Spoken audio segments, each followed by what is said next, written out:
Hey chocolate friends, today I was inspired for the bar bits video by this bar, Hogarth Chocolate Anzac Biscuit.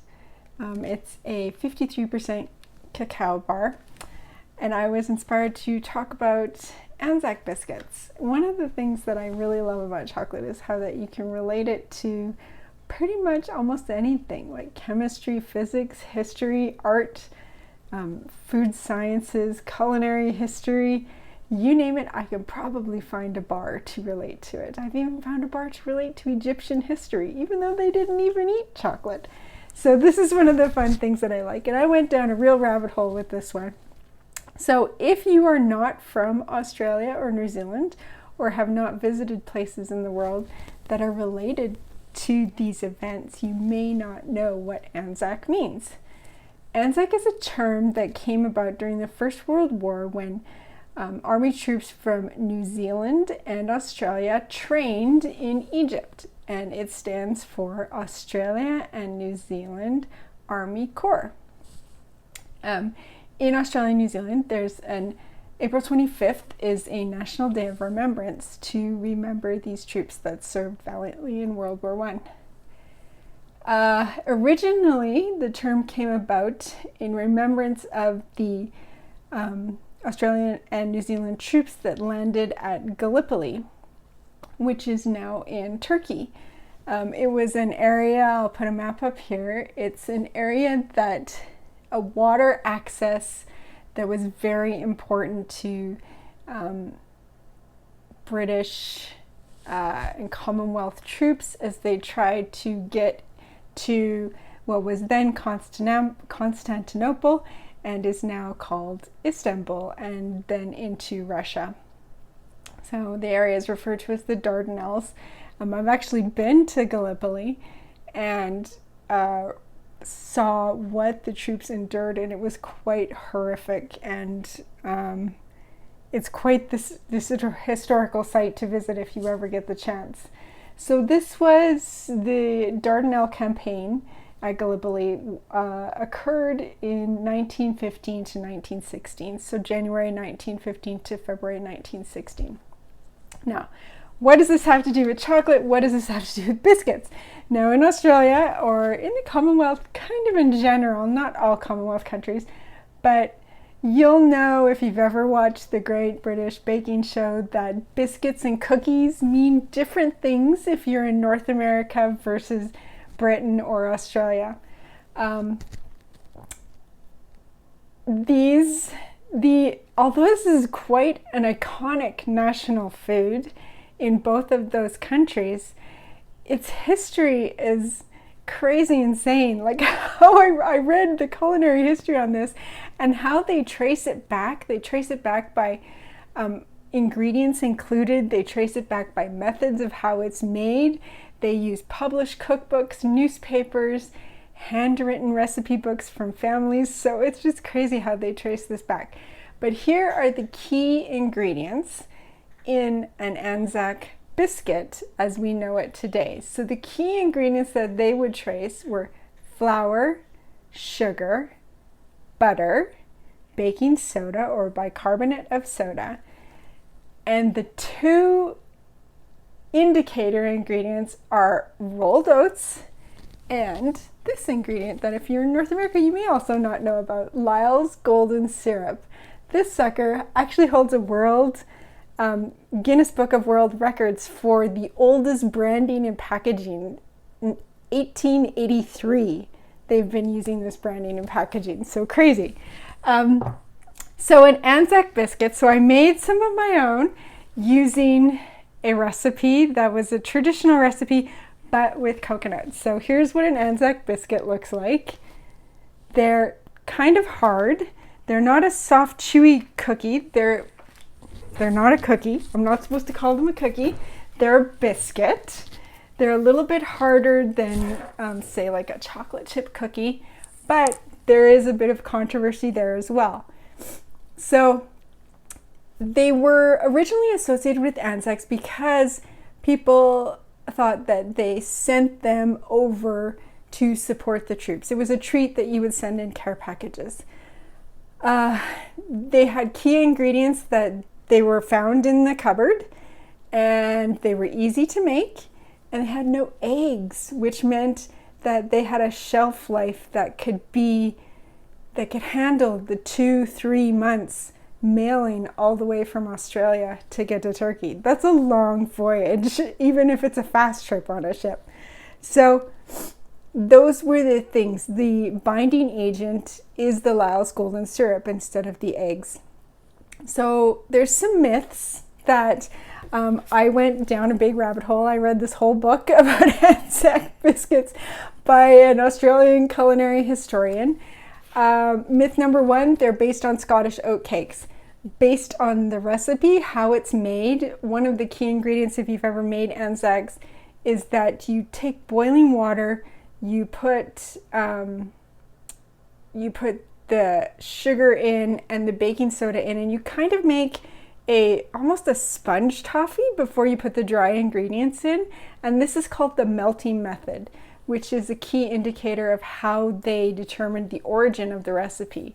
So there's a lot of myths out there, and one of them is that it came from Scottish oat cakes. Well, if you go back and compare to other recipes, Scots often do use a lot of oats in their cooking, which is some tradition that they thought may have come to Australia.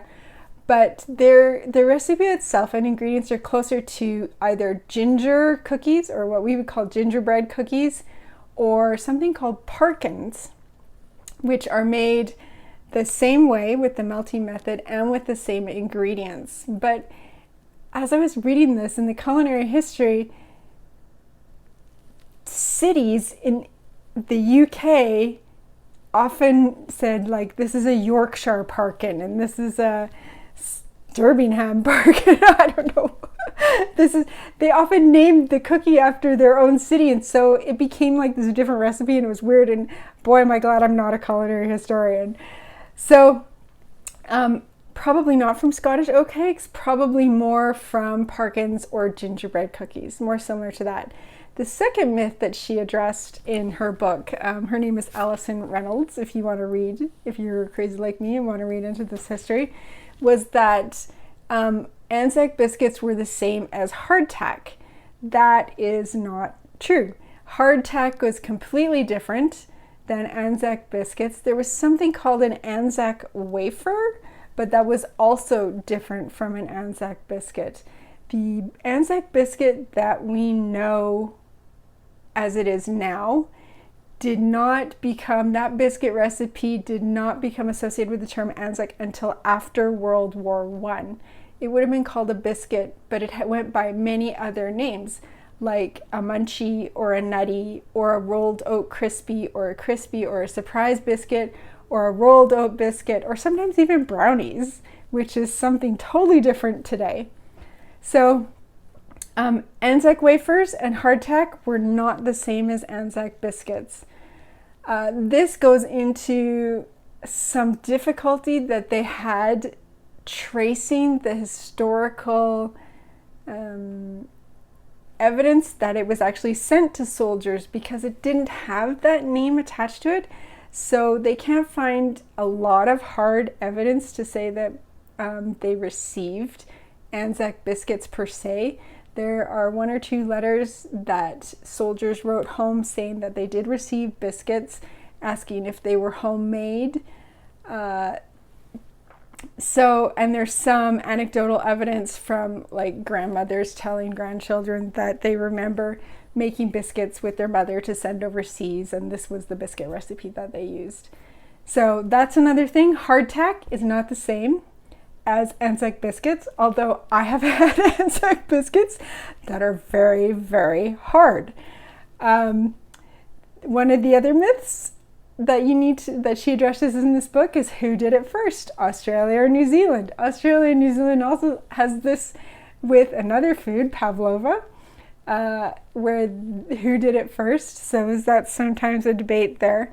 But it evolved naturally in both countries around the same time. Now, the first published recipes doesn't mean that's the first time it was made. It could be made in kitchens years before a published recipe. It's hard to say. They do sometimes have handwritten recipe books that were passed down where they can see things, but they're often called by, again, different names because Anzac wasn't associated with this biscuit recipe until after World War I. Although the biscuits were being made during World War I, the name was not connected to it. So the earliest reference we have in Australia is 1917 in a cookbook. No, that was in a newspaper in Australia. And it was similar, no, it was called an Anzac biscuit, but it was a different recipe. But on the opposite page in the cookbook, it had a recipe for rolled oat biscuits, which was the Anzac biscuits that we would know today.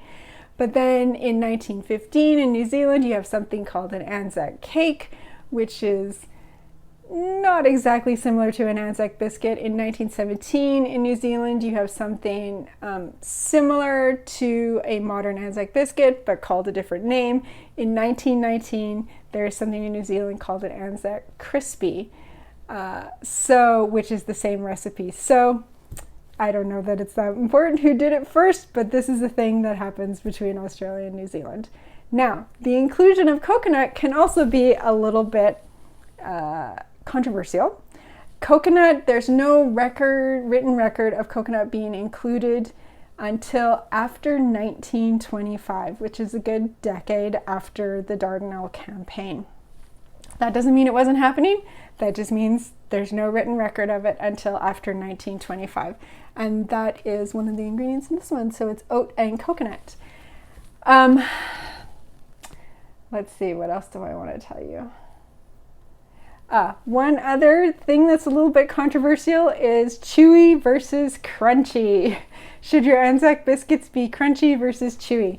The chewiness in an Anzac biscuit comes from the sugar content. So if you increase the Lyles golden syrup, or if you add brown sugar, they will be more chewy. The original one is a little bit more crispy.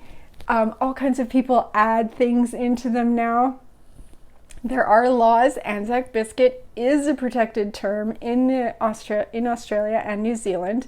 Commercial goods can only use the term as long as they are biscuits and not cookies. I don't know who is tracking that one down, but I'm sure someone is.